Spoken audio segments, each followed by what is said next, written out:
I was 11 when I was diagnosed, which is quite young, I think, for most, compared to a lot of other thyroid cases. And it took quite a while for me to be diagnosed. I remember my mum and dad telling me that I had lots of different tests actually because of the sort of breadth of the symptoms. You know, I had, at the time, big weight loss, lots of problems with my sleep, concentration issues. I was really struggling at school when previously I'd been a massive overachiever. And I think in its entirety, it took about a year to be diagnosed with hyperthyroidism.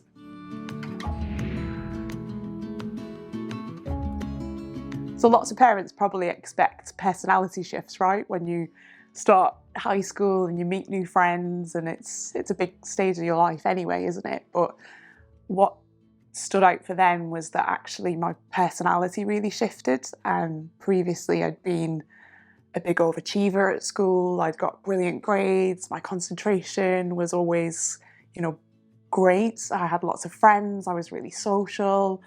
I was also really sporty. I used to be a cross-country runner, so I would run miles and miles, without getting tired. And gradually over the course of sort of the first year that I was at high school, all of that changed actually. I stopped running. I didn't have the energy for it anymore. Sorry, I didn't expect to get upset. Just think I've blurted this out. But I suddenly didn't want to be with my friends anymore. I wanted to sort of be on my own quite a lot, I remember, and really struggled socially. The physical symptoms were quite big as well. So because I had hypothyroidism, I had a very big goiter on my neck, and one of the classic symptoms is protruding eyes. So my eyes were very, very big. So that meant that I did get bullied quite a lot in year 7. And obviously, high school, lots of people are prone to bullying anyway, right? When you're in your first year of school. And yeah, it was just a really tough time in many ways. And I think my parents obviously saw all of this from the sidelines and knew that something was really wrong. And I'm really thankful to them for knowing me so well and for kind of spotting the signs, because I probably wouldn't have known myself, that stuff had gradually happened over a year. But it was, I think, from chatting to my mum and dad, the biggest thing was the personality shift that they saw, and this drop in confidence and change in me not wanting to be around my friends. And academically, that had a knock-on effect. I was struggling massively with my sleep. I used to have raging insomnia, so I would just be walking around the house at night, drinking water, getting up every hour or so, and that had a big knock-on effect on my ability to concentrate at school. It's all a bit of a blur for me now, actually, but I do remember it was quite a lengthy process, and to get diagnosed took about a year in total, and I think it must have been really stressful for my mum and dad. I see that now as an adult.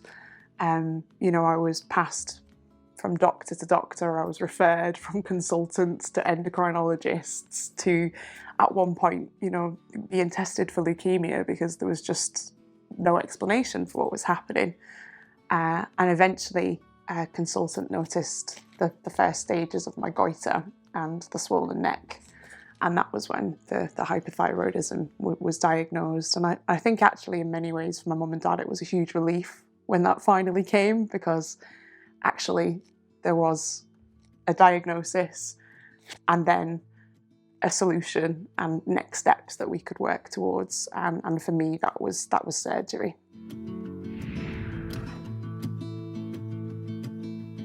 My hypothyroidism was so severe that it did require a full thyroidectomy. So by the time I'd been diagnosed, and I think in part this was because it was so lengthy, because it took a year, by the time that I got that diagnosis, my thyroid was really very swollen. I mean, you could physically see it, and I had to have a full thyroidectomy, and even my parathyroid glands came out as well.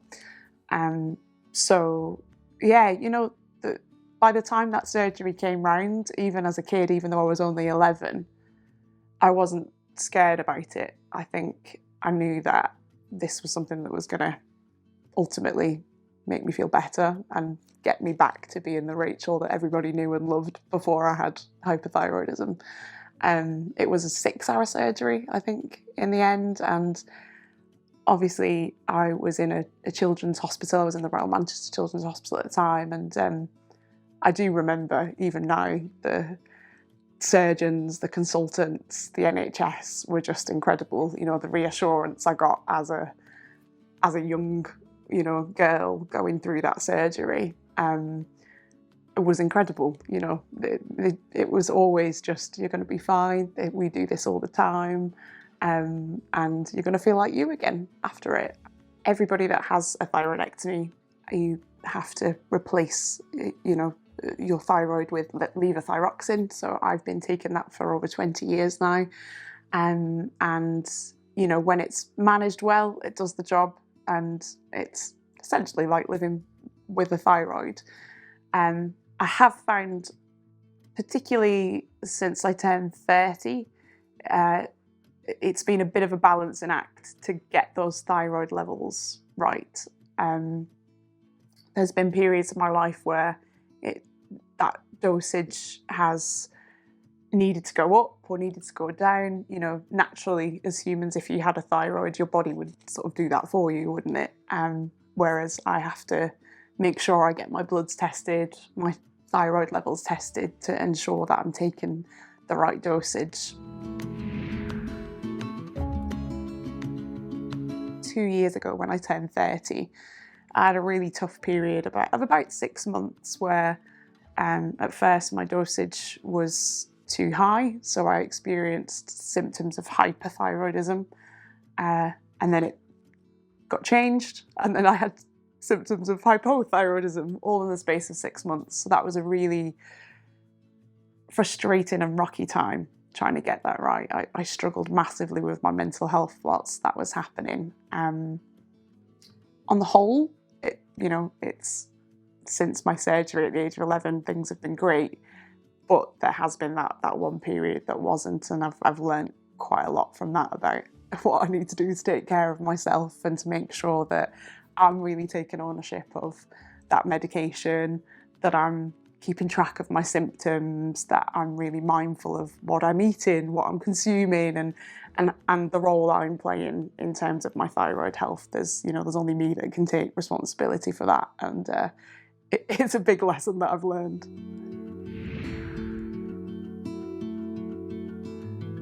In terms of managing my medication when I was a teenager, if I'm truly honest, it's a time in your life, right, where you struggle to remember lots of things, you know, your homework or, you know, what clubs you've got that week. And there were definitely times, I remember now, that I would miss my medication. I'm very lucky in that I've got a brilliant family who I'm really close to, who obviously care about me a lot, and at the time made sure that I took all the medication that I needed to. Before the surgery, I was on, I think, about 11 or 12 pills a day. So it was a lot for an 11-year-old to remember. So my mum and dad very much took care of that. After the surgery, I do remember a doctor having a conversation with me to say, you know, that this is the medication that you're going to be on for life now. You have to take this every day, and it's up to you. You know, if you take it, you're going to stay well and you'll be healthy. And if you don't, the opposite will happen. And that stuck with me, that it is up to me to take it. And it's hard when you're just wanting to live your life and have fun with your friends to remember to, you know, take your pack of pills away with you, and to have it you know, it has to just become as habitual as brushing your teeth or washing your face. There's no choice, you know, it just becomes part of your life, really.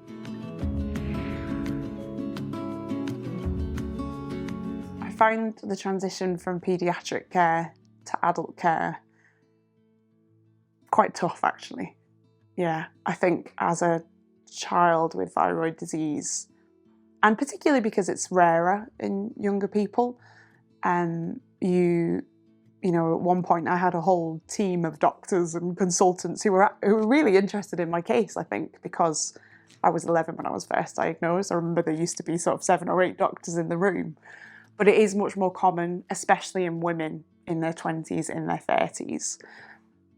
And I think when I recognise my own symptoms, or when I've been to the doctors to talk about the onset of those, or to ask for help, or to kind of request that my bloods are tested to see what my thyroid levels are like, I'll be honest, I don't always feel listened to and trusted that I know my own body.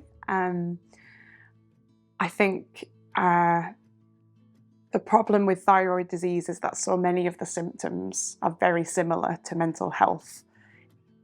Things like depression, anxiety, really common issues. So what I've found has happened is sometimes I've been pigeonholed or pushed towards a diagnosis of depression when actually I know that it's my thyroid levels. I know they're off. And again, it just comes back to that ownership. I've had to really advocate for myself and say, actually, I'd really like my thyroid levels to be tested and to see where those are at before I kind of decide on the best course of action. So it isn't always easy as an adult and as a woman to get the right treatment that you know you need. I think there's a real gap in awareness around thyroid disease and in how to best approach it, but especially for women, I think, because those symptoms are linked to so many other things, and it can be really difficult to just feel like your knowledge of your own body is valid as part of that conversation with a doctor. So yeah, the transition's been rocky, I'd say.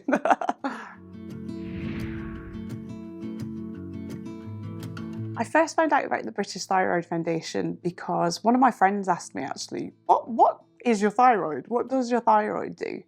So I thought, it's easier to find a video that explains what it does.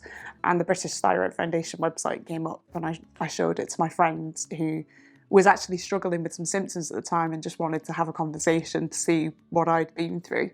And a brilliant video came up about what the thyroid does, its importance around, almost this idea of it being the engine of the body, that controls your metabolism, your sleep, how you think, how you feel, your weight. And I remember thinking, actually, this is a really great website and this is a great video that I think, more people should see. So that was my first encounter with it. And yeah, as a thyroid patient of over 20 years, I was naturally really interested in just looking at other things that they were doing. I had also wanted to do something to raise awareness about thyroid disease for a long time, and it felt like the right charity for me to go with. I love that everything is medically backed. I loved that the board of trustees are made up of people who are absolute experts in their field, endocrinologists, professors who are doing just wonderful research around the thyroid, its role in our health, and I just decided to be part of it and just to offer my opinion and experience as a patient in the hope that it would be helpful. Now I'm a trustee for the British Thyroid Foundation, and that's been an incredible experience so far. I've only had one meeting, one board meeting, but to sit in a room with people who are experts in their field, I was sat next to an endocrinologist the whole time who was really interested in my experience, and I just felt really listened to, and like my experience and opinion as a patient was appreciated and really valid in that room and in that space. And I'm just really excited to be part of this brilliant charity and just to help them move forward. My advice to any teenagers who are struggling with thyroid disease, whether it's hyperthyroidism, whether it's hypothyroidism, whether it's Graves' disease, is just to remember that you're not on your own. There are so many other young people, and and people that are older than you going through it, and you can have a community around you of people that are there to support you, whether that's through the British Thyroid Foundation, whether it's your friends, your family. It's so important that we talk about what's going on for us, and that we help people to understand why we might feel the way we feel, or why we're struggling with certain things. So just remember that you're not on your own. You're really, really not.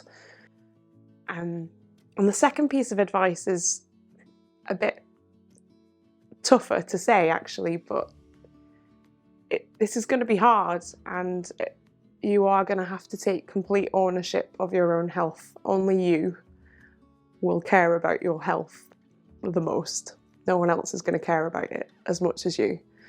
And it's going to require some discipline around your diet, around exercise, around taking care of yourself. For you to live well and to feel well, you're going to have to work harder than most people to do that. In terms of the medication, yes, it's annoying having to take a pill every day or a few pills every day, but ultimately, if you do that, you're going to be well, and you're going to live a really normal life, and most people won't even know that you've got a thyroid issue. It's nothing to worry about, and in the long term, things will be absolutely fine.